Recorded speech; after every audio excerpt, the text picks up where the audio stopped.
Alright, chapter 10 hopefully is longer than chapter 9, which was 2 pages.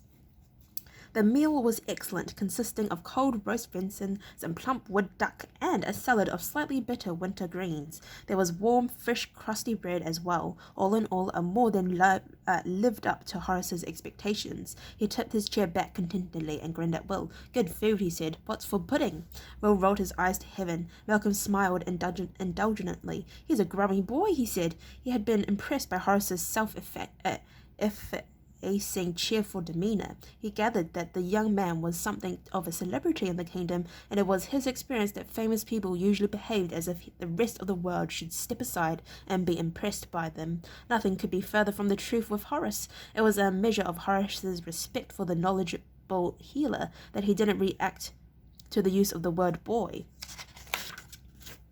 He realized that the older man was simply joking and not making any disparaging references to his youth. He reached across the table and poured himself another mug of black coffee. Like Will, he drank it generously, laced with honey, a habit he had learnt from the Rangers when they had travelled to Celtica years previously.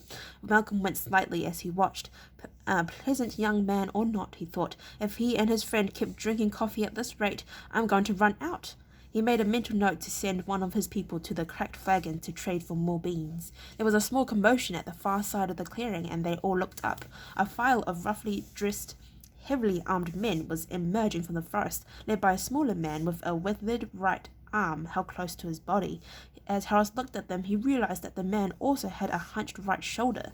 The new arrivals peered around the clearing uncertainly, standing there, shading their eyes from the southern light. After hours in the dimness of the woods, some of Malcolm's people, alarmed at the sight of a group of armed men, had let out startled cries, then faded away into the forest. The Scanadians, in turn, muttered among themselves at the sight of them. Each of Malcolm's followers suffered some significant form of disfigurement, and the superstition sea-wolves, who believed all forests were inhabited by spirits and ogres, closed ranks a little and made sure their weapons were free and ready for use. Unlike the others, Toba didn't attempt to hide. Instead, he moved to interpose himself between the new arrivals and his master. At the sight of him, the muttering and uncertainty among the Scanadians increased.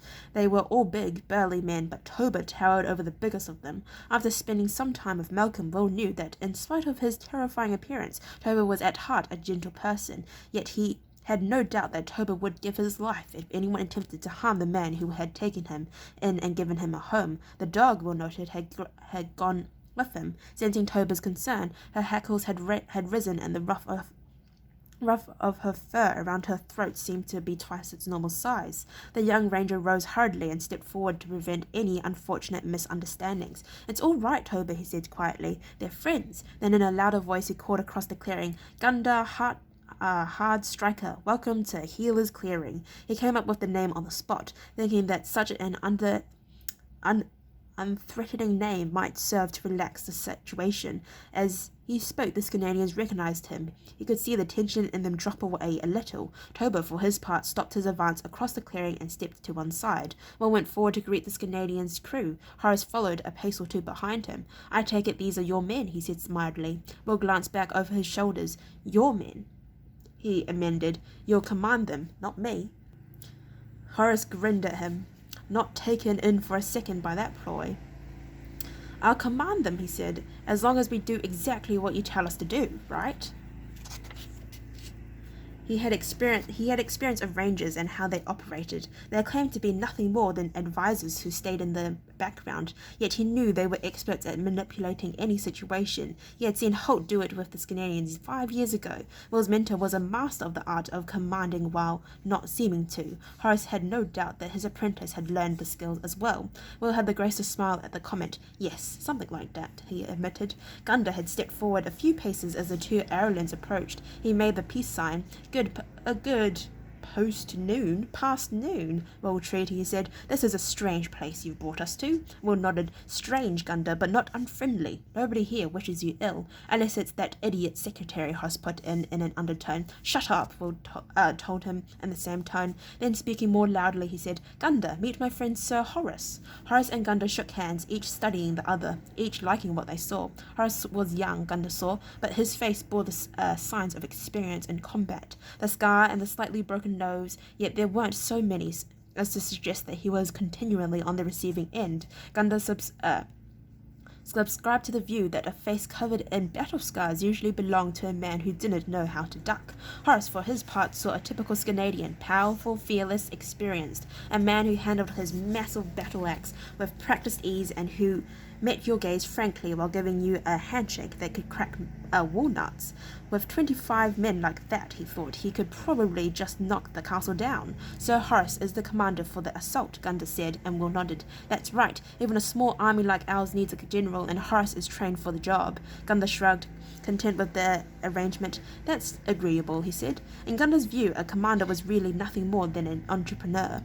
He could worry about all the minor points like tactics and strategy. Scandinavians weren't interested in niceties like that. A commander's chief task, so far as Gunda was concerned, was to supply opportunities for Scandinavian to hit people.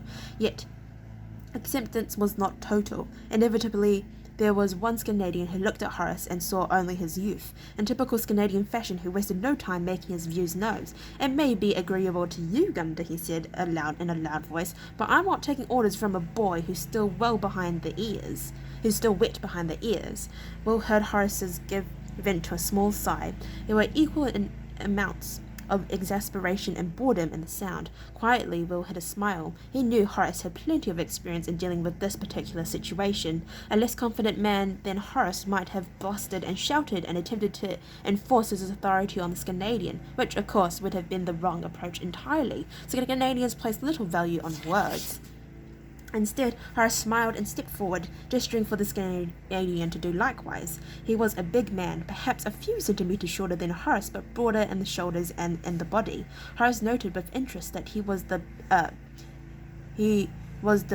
bearer of many scars. Horace shared Gunda's opinion about such men. His hair was long and gathered in two hairy pigtails, one on either side of his head. His long beard was a tangle of greyish whiskers and bore visible evidence of his last few meals. He carried a massive battle axe and a large round oaken shield that looked more like a wagon wheel than a shield. Perhaps it had begun life that way, Horace thought. The Scandinavian ignored Horace's smile, keeping his face set in a tight scowl of disapproval as he responded to Horace's gesture and stepped to meet him. And your name is? Horace asked mildly. I'm Nil I don't know what this is. Rope hander. The man replied in a loud, aggressive voice, and my life's too important to place in the hands of a boy.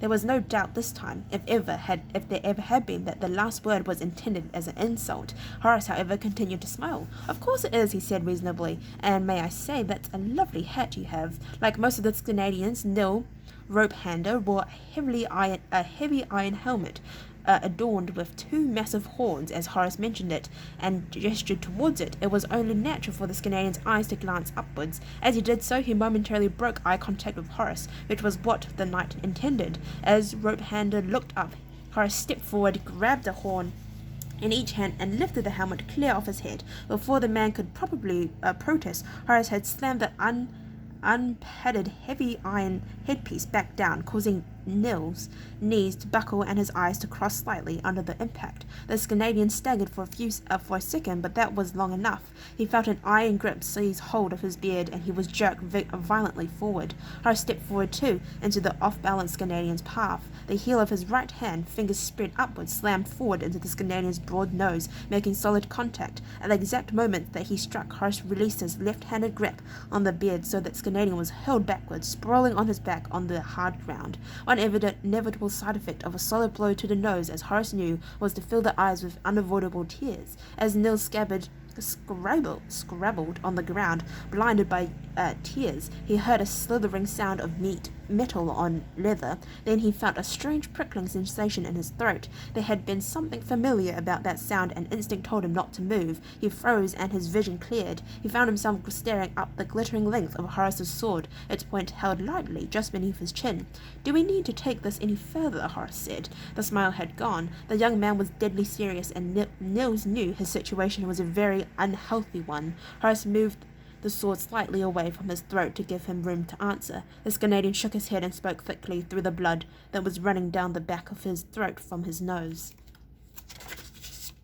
No further. Good, said Horace. He rapidly sheathed the sword, then held his hand out to Nils, helping the burly sea-wolf to his feet. The two stood chest to chest for a few seconds, and a look of understanding passed between them. Then Horace slapped the Scandinavian on the shoulder and turned to his shipmates. I think that settles things, he said. There was a chorus of approval and agreement from the others. They all knew Ropehander's propensity to complain and object to any change in routine, and felt that and they felt the young knight had handled the situation perfectly. They were impressed by his startling speed, his strength, and his expert grasp of Scandinavians' debating tactics. Scandinavians invariably preferred a good thumping to any amount of well-reasoned argument. Horace looked round the bearded, approving faces and grinned at them. Let's see what a bunch of bad bargains I've been given as an army. Step closer, he said. Grinning in turn, the Scandinavians moved around him in a half-circle. Horace gestured for them to make room for Will. He's not too big, he said, but he can turn very nasty if he's excluded. The grins widened as they made room for the ranger. Horace, hands on hips, placed around the circle, frowning as he studied them. They were a scruffy bunch, he thought, and none too clean. Their hair and beards were overlong and often gathered in rough and greasy plains like Nils. There were scars and broken noses and cauliflower ears in abundance, as well as the widest assortment of rough tattoos, most of which looked as if they had been carved into the skin with the point of a dagger, after which dye was rubbed into the cut. There were grinning skulls, snakes, wolf heads, and strange northern runes. All of the men were burly and thickest. Most had bellies to them that suggested they might be over fond of ale. All in all, they were as untidy, rank-smelling, and rough-tongued a bunch of pirates as one could be unlucky enough to run into. Horace turned to Will, and his frown faded. They're beautiful, he said. All right, I'd like to thank you very much for listening to read up to chapter 10. If you'd like to listen to me read chapter 11, then please stay posted, and hopefully I'll see you next time. Bye-bye.